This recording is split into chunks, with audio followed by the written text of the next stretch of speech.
ചിലപ്പോൾ നമ്മളൊക്കെ ഏറ്റവും പ്രിയപ്പെട്ട ആൾക്കാർ മരിച്ചു പോകും.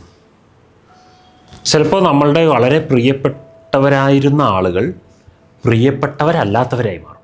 ആ ഒരു ബന്ധം അല്ലെങ്കിൽ സ്നേഹം അവിടെ അവസാനിക്കും. ചിലപ്പോൾ നമ്മളുടേതായിരുന്ന ഒരു വസ്തു നാളെ നമ്മളുടേതല്ലാതെ പോകും.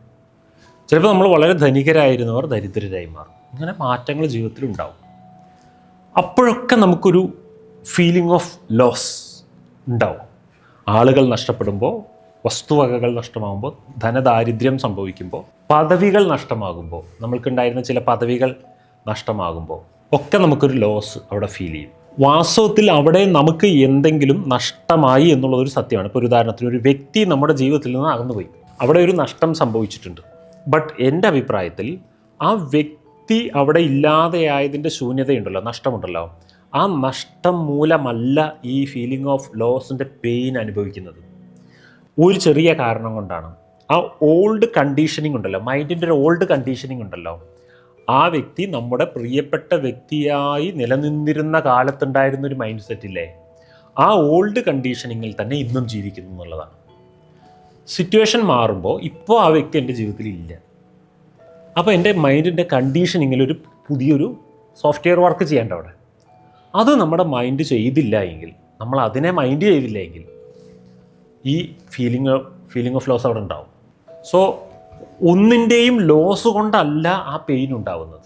മാറുന്ന പുതിയ ജീവിത സാഹചര്യത്തിനനുസരിച്ച് മാറുന്ന ഒരു മൈൻഡ് സെറ്റ് ഡെവലപ്പ് ചെയ്യാൻ നമ്മൾ വൈകിപ്പോകുന്നതുകൊണ്ടാണ്.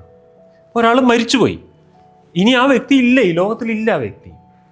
ആ വ്യക്തി ഇല്ലാത്ത ജീവിതം എങ്ങനെ ഇരിക്കും? ഇത് പിന്നെ നമ്മൾ ഡിസൈൻ ചെയ്യണം. ആദ്യം പ്ലാൻ ഇടുന്ന ഒരു സാധനമാണത്. അതിൻ്റെ മേലെ കുറേ ചിന്തിക്കാനുണ്ട്, ഓരോന്നും പഠിച്ച് മനസ്സിലാക്കി മുന്നോട്ട് പോകാനുണ്ട്. ബട്ട് നമ്മൾ ആ വ്യക്തി ഉണ്ടായിരുന്നെങ്കിൽ, ആ വ്യക്തി ഉണ്ടായിരുന്നെങ്കിൽ എന്തായിരുന്നു, ആളുണ്ടായിരുന്നെങ്കിൽ, ഇങ്ങനെയാണ് നമ്മൾ ചിന്തിച്ചുകൊണ്ടിരിക്കുന്നതെങ്കിൽ എന്താ, ഓൾഡ് കണ്ടീഷനിങ്ങിൽ നിന്ന് നമ്മളിപ്പോഴും പുറത്തു വന്നിട്ടില്ല. സോ നിങ്ങളുടെ മൈൻഡിന് മാറിയ പുതിയ സാഹചര്യത്തിനനുസരിച്ച് ഇനി ഞാൻ എങ്ങനെ ജീവിക്കണം എന്നുള്ളതിൽ ക്ലാരിറ്റി ഉണ്ടാവുന്നത് വരെ കൺഫ്യൂഷൻ ഉണ്ടായിക്കൊണ്ടേയിരിക്കും. മാറുന്ന സാഹചര്യത്തിനനുസരിച്ച് പുതിയൊരു ക്ലാരിറ്റിയിലേക്ക് നമ്മളെ എത്തുവാൻ വേണ്ടിയുള്ള ഒരു അന്വേഷണം നടത്തണം എന്ന മെസ്സേജാണ് ഈ ലോസ് എന്ന ഫീലിംഗ് കൊണ്ട് നമുക്കുണ്ടാവുന്നത്. ആ ഫീലിംഗ് ലോസ് അനുഭവിക്കുന്നു നിങ്ങൾ.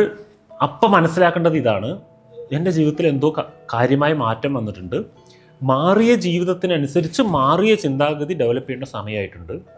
ഞാനത് ചെയ്തില്ലെങ്കിൽ ഈ പെയിൻ ഇങ്ങനെ എക്സിസ്റ്റ് ആയിക്കൊണ്ടേയിരിക്കും. നിങ്ങൾ എന്ന് നിങ്ങളുടെ ചിന്താഗതി മാറ്റിയോ അന്ന് നിങ്ങളുടെ പെയിൻ അവിടെ നിന്ന് പോകും. ഇത് എത്ര സ്പീഡിൽ നിങ്ങൾ മാറ്റുന്നോ അത്രയും ആ പെയിൻ നിങ്ങൾ കുറച്ച് കാലം അനുഭവിച്ചാൽ മതി, കുറച്ച് സമയം അനുഭവിച്ചാൽ മതി. ക്ലിയർ?